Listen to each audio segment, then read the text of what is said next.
வணக்கம் and welcome to Nithya's home and kitchen. இன்றைக்கி நான் சூப்பரான குறிப்புகளோடு வந்திருக்கேன். அது என்னென்ன குறிப்புகள்னு பார்க்கலாம் வாங்க.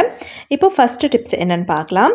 நான் இப்போ இந்த டிப்ஸை ஹெல்மெட்டில் தான் வச்சு உங்களுக்கு ட்ரையல் காட்ட போகிறேன். ஆனால் இந்த டிப்ஸை நம்ம எங்கெல்லாம் பயன்படுத்தலாம் அப்படின்னா, காரோட கண்ணாடி அண்ட் டூ வீலரோட இந்த சைட் மிரர் இருக்கும் பாருங்கள், அதுக்கு காரோட சைட் மிரர் இதுக்கெல்லாம் நம்ம பயன்படுத்தலாம்.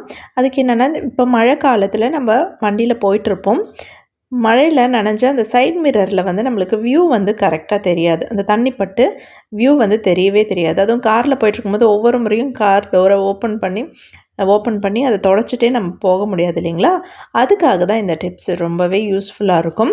இந்த மாதிரி உருளைக்கிழங்கு ஒரு பாதியாக கட் பண்ணி எடுத்து அந்த கண்ணாடியில் நல்லா தேய்ச்சி விட்டுக்கோங்க. மழை காலத்தில் இது ரொம்பவே யூஸ்ஃபுல்லாக இருக்கும். ட்ரை பண்ணி பாருங்கள். இந்த மாதிரி தேய்ச்சி விட்டுட்டு அதுக்கப்புறமா இது மேலே தண்ணி ஊற்றி காட்டுற பாருங்கள். தண்ணி அப்படியே நிற்கவே நிற்காது, அப்படியே வழிஞ்சு கீழே வந்துடும். இதே மாதிரி தான் கார் கண்ணாடிலையும் டூ வீலர் கண்ணாடிலையுமே இந்த உருளைக்கிழங்கு வச்சு தேய்ச்சி பாருங்கள்.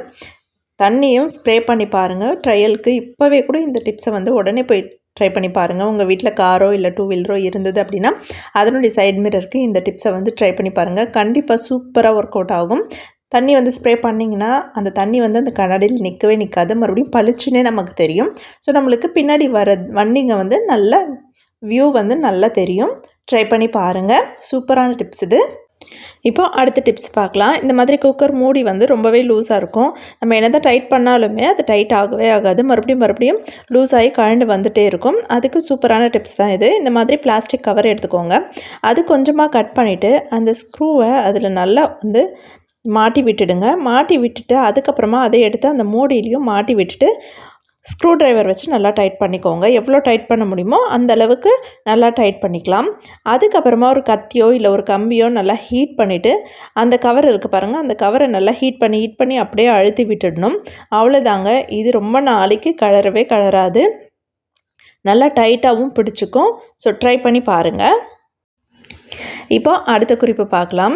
இந்த மாதிரி புளி வாங்கி ஸ்டோர் பண்ணும்போது நல்லா க்ளீன் பண்ணி தான் ஸ்டோர் பண்ணி வைப்போம். ஆனாலுமே அதில் அந்த பறக்கிற பூச்சி மாதிரி வரும். சில சமயங்களில் பார்த்திங்கன்னா அந்த பறக்கிற பூச்சோ இல்லை புழுவோ இருக்கும். அதெல்லாம் வராமல் இருக்கணும்னா ஒரு 4 கிராம்பு எடுத்து அந்த புளியில் போட்டு வச்சுருங்க. எப்போவுமே இதை ஃபாலோ பண்ணிக்கோங்க. அந்த புளியில் அந்த பறக்கிற பூச்சியும் சரி புழுக்களும் சரி எதுவுமே வராது. நல்லா கொட்டையெல்லாம் எடுத்துட்டு அதுக்கப்புறமா இந்த புளியை ஸ்டோர் பண்ணி வச்சிங்கன்னா ரொம்ப நாளைக்கு நல்லா ஃப்ரெஷ்ஷாக இருக்கும். இப்போ ட்ரை பண்ணி பாருங்கள். இந்த மாதிரி உள்பாவாடையில் இருக்கிற நாடாவாகட்டும் இல்லைனா சுடிதார் பேண்ட்டில் வர நாடாகட்டும் சில சமயங்களில் ஒரு பக்கம் உள்ளே போயிடும். அதை நம்ம எடுக்கிறதுக்காக சேஃப்டி பின் யூஸ் பண்ணுவோம். ஆனால் இனிமேல் சேஃப்டி பின் யூஸ் பண்ணவே தேவையில்லை. இந்த மாதிரி பென் எடுத்துக்கோங்க. அந்த பென்னோட அந்த ரீஃபில் இருக்குது பாருங்கள், அதில் அந்த நாடாவை நல்லா சொருக்கி விட்டுட்டு அதுக்கப்புறமா மேலே அந்த பென்னோட மூடியை போட்டுட்டு இழுத்து விட்டு பாருங்கள். இது இப்போது டக்குன்னு நம்ம நாடாவை கோத்துடலாம்.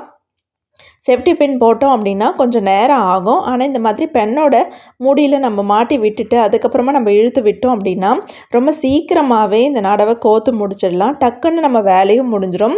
இதுக்காக ஒரு காலியான பென் எடுத்து எப்போவுமே உங்களோட கப்போர்டில் வச்சுக்கோங்க. டக்குன்னு ஏதாவது ஒரு பாவாடை நாடாவோ இல்லைன்னா பேண்ட்டோட நாடாவோ உள்ளே போயிடுச்சு அப்படின்னா இந்த மாதிரி கழட்டிட்டு போடுறதுக்கு ரொம்ப ஈஸியான வேலையாக இருக்கும். நம்ம எங்கேயாவது வெளியே போகும்போது கூட இந்த மாதிரி எடுத்துகிட்டு போகலாம். சில சமயங்களில் நம்ம வெளியே எங்கேயாவது போகும்பொழுதும் இந்த மாதிரி ரெஸ்ட் ரூம் போகும்போதும் ஒரு பக்கம் நாடா உள்ளே போயிடும். அப்போ நம்ம மறுபடியும் கழட்டிட்டு சேஃப்டி பின் வச்சு போட்டுட்ருக்க தேவையில்லை. நம்மக்கிட்ட பென் இருந்தாலே போதும், டக்குன்னு இந்த வேலையை முடிச்சிடலாம்.